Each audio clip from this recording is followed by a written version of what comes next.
Ever had one of those cries where it just comes and it's a deluge? I used to have cries where I would pull off the side of the road and just have to let it come, right? I might sit there for 15 or 20 minutes, not running out of my nose, everything hanging like, like cheese off a pizza, all that, right? But those are extremely important times. And the cry is so cathartic. Afterwards, you might feel real heavy, but in another way, you might feel lighter. And you feel like, um, something from the deep inside of you is lifted out of you. And so these deep cries, I wouldn't feel embarrassed about them. I wouldn't feel uh, self-conscious about them. Like, I even have told my some of my clients that, hey, if you need to go cry and you just got to go in the bathroom and let it out, just find your spots, right? Obviously, if you don't want to do it in front of people, or if you do, I didn't care. But some people are really, self-conscious about that and don't like to. However, what happens when we cry? There's so much physiological that happens when we cry.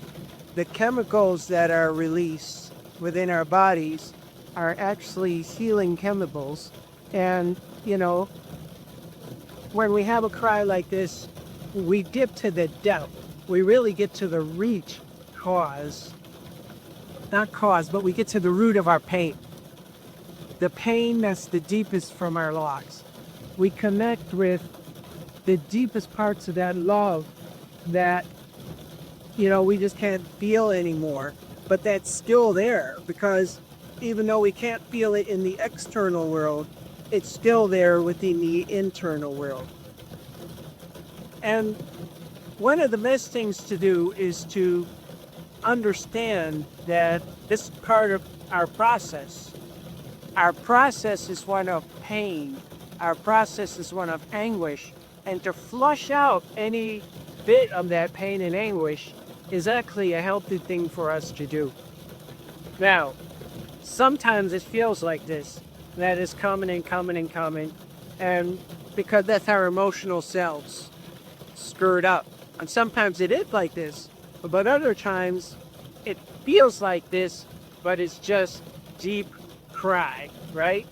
And deep cry, like I said, comes from that deep place inside. It can feel like it's taking your breath away sometimes. It can feel like you can't get air or that you need air. But it just squeezes out from the inside that sadness and some of that pain. And that doesn't mean that it all goes away at once. We may have to do this time after time after time after time. But it's like emptying our bucket. We have the buckets full of pain which resides inside us.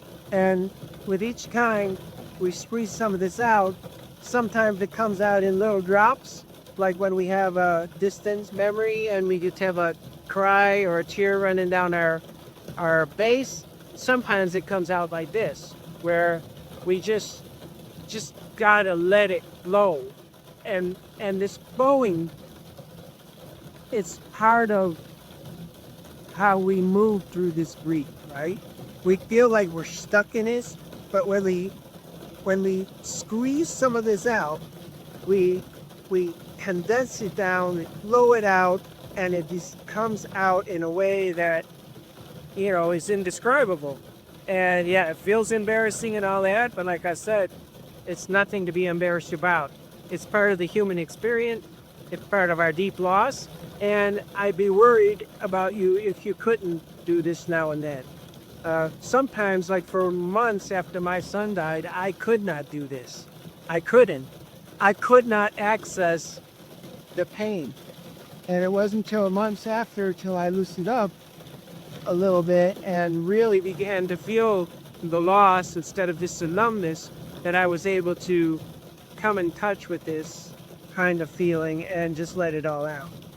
So, my message to you is, don't be embarrassed about it. Don't let it hold you back from doing this. If you need to pull the car over or get some private space to do that, let it out, even if it's in your own home, you know. Um, and people wondering or what's going on, just tell them, I just be a good cry. I just need a good cry. That's all you need to do. So I hope this has been some value for you. If you found some value, please subscribe. It's the only way we get the information out to other people to help them. And, subscribe and follow.